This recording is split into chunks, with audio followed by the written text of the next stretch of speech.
कोणत्याही लहान मुलाला जर का विचारलं, की "तू मोठं होऊन काय बनणार?" तर ते लहान मूल पटकन म्हणतं, की "मी मोठा होऊन पायलट बनणार, नाही तर पोलीस बनणार." पण जसं वय वाढत जातं, तसं ही सगळी स्वप्न विरत जातात आणि 8वी-9वी मध्ये गेल्यानंतर थोडीफार आयडिया यायला लागते, की आपल्याला नेमकं हवंय काय आणि आपल्याला नेमकी गती कशामध्ये आहे.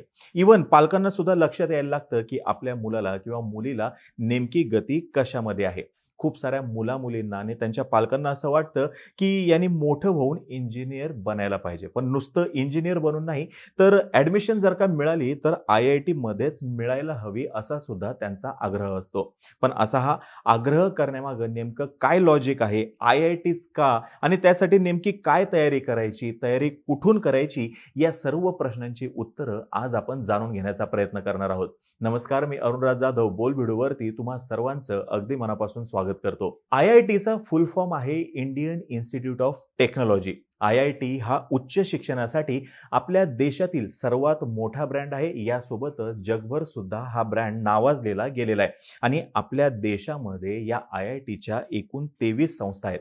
1951 मध्ये खरगपूर येथे भारतीय तंत्रज्ञान संस्था ही पहिल्यांदा स्थापन झाली आणि IIT इथं इंजिनिअरिंग करणारे आपल्या देशातील जे सर्वाधिक हुशार मुलं आहेत किंवा जे क्रीम मुलं आहेत, हे सर्वच्या सर्व जण ॲडमिशन घेण्यासाठी प्रयत्न करत असतात. इथे ॲडमिशन घेतलेले किंवा इथून पास आउट झालेले जे मुलं आहेत, या मुलांचा जगभर दबदबा आहे आणि एकूण संशोधन क्षेत्र जे आहे, तिथे सुद्धा येथील विद्यार्थ्यांचा फार मोठा दबदबा आहे.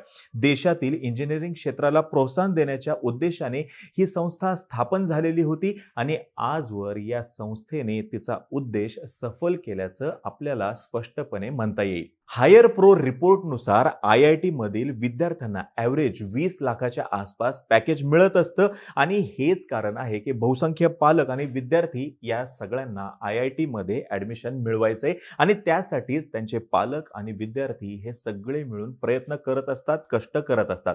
IIT, NIT तसंच विविध इंजिनिअरिंगचे जे टॉप कॉलेजेस आहेत, इथे ॲडमिशन घेण्यासाठी JEE मेन्स आणि ॲडव्हान्स या परीक्षेतील गुणांचा आधार घेतला जातो. प्रत्येक वर्षी संपूर्ण भारतातून 12 ते 13 लाखच्या आसपास विद्यार्थी या परीक्षेला बसतात आणि 2 ते 2.5 लाख विद्यार्थी हे JEE ॲडव्हान्स परीक्षेसाठी निवडले जातात.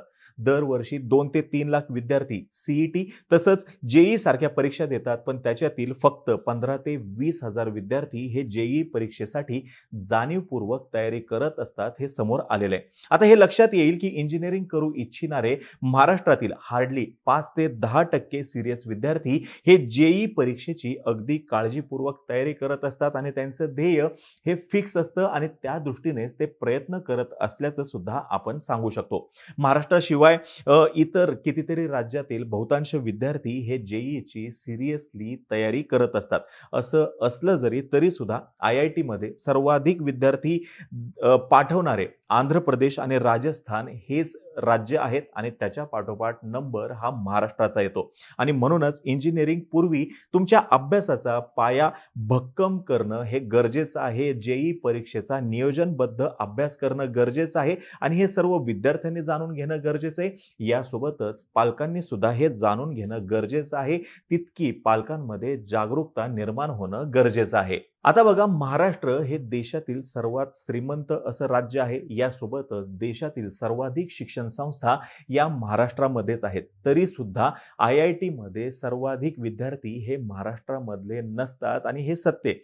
या परीक्षेचा अभ्यास करत असताना 11वी आणि 12वीचे मिळून पहिले 16 महिने जे आहेत, हे 16 महिने मूलभूत संकल्पना समजून घेण्यावरती भर द्यावा लागतो आणि संकल्पना वेगवेगळ्या परिस्थितीमध्ये लागू करून त्याच्यावरती आधारित प्रश्न सोडून स्वतःला या परीक्षेसाठी सिद्ध करावं लागतं.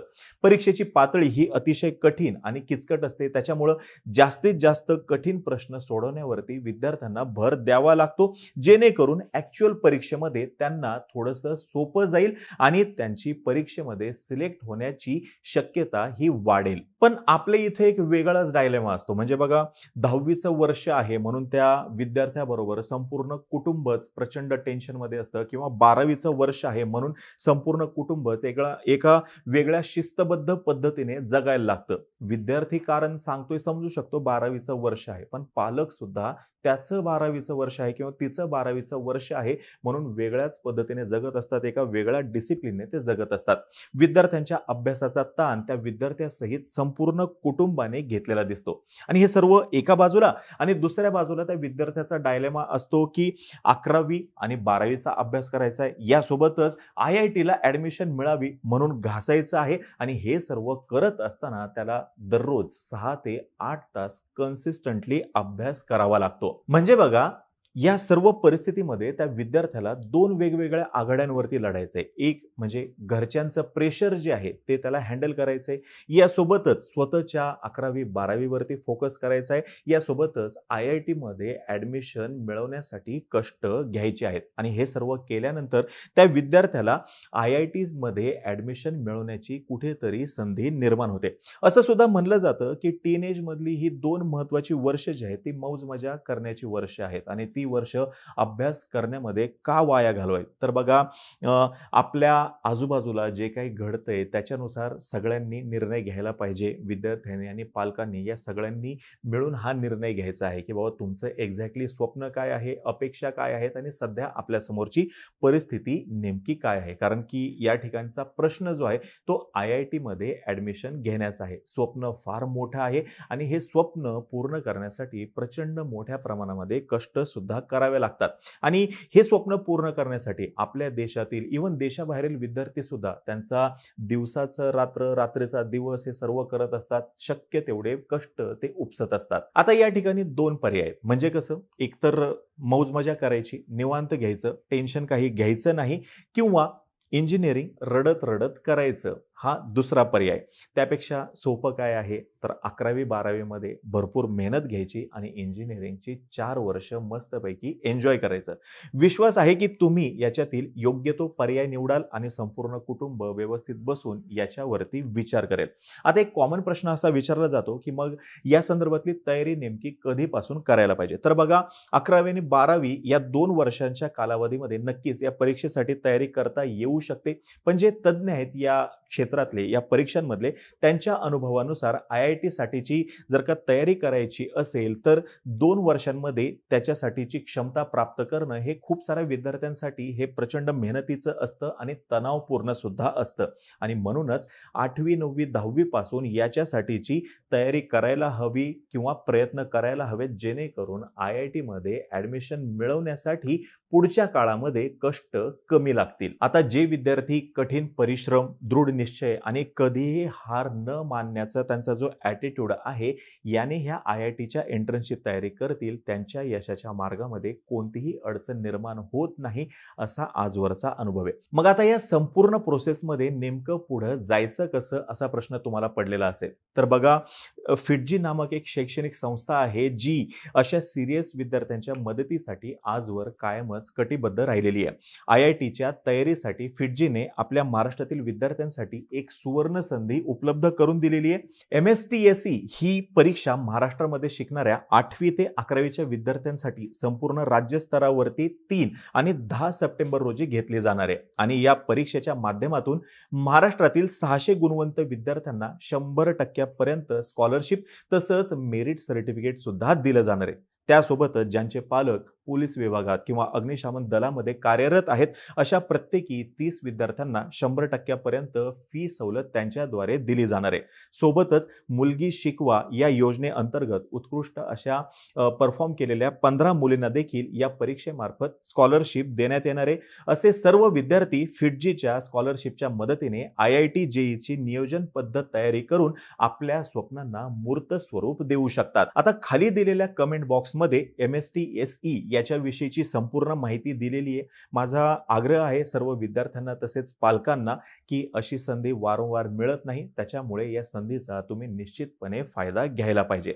IIT मध्ये ऍडमिशन घेण्यासाठी पात्र होणं, 4 वर्षाचं इंजिनिअरिंग करून मोठं पॅकेज मिळवणं अथवा एखाद्या मल्टीनॅशनल कंपनीचा CEO होणं हे स्वप्न बघायला फार सुंदर आहे, पण त्याच्यासाठी प्रचंड मेहनत घेणं गरजेचं आहे. हे या ठिकाणी विद्यार्थ्यांनी आणि पालकांनी दोघांनी समजून घेणं गरजेचं आहे.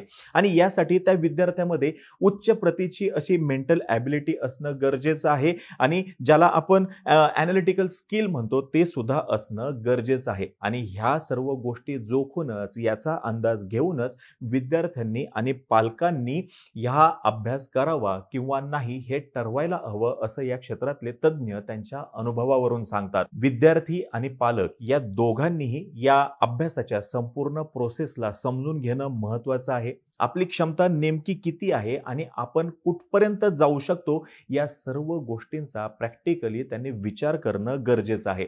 आणि हा सर्व विचार केला आणि जर का उत्तर तुमचं असं आलं की हो आपण हे करू शकतो आणि आपण हे करायलाच हवं, तर मग विद्यार्थी आणि पालक या दोघांसाठी हा संपूर्ण प्रवास सोपा होईल आणि सुखकारक सुद्धा. आता तुम्हाला ही माहिती जर का आवडली असेल खाली कमेंट बॉक्समध्ये नक्की सांगा. तोपर्यंत आम्हा सर्वांचे व्हिडिओ जास्तीत जास्त लोकांपर्यंत पोहोचवा आणि चॅनलला सबस्क्राईब करायला तेवढं विसरू नका. धन्यवाद.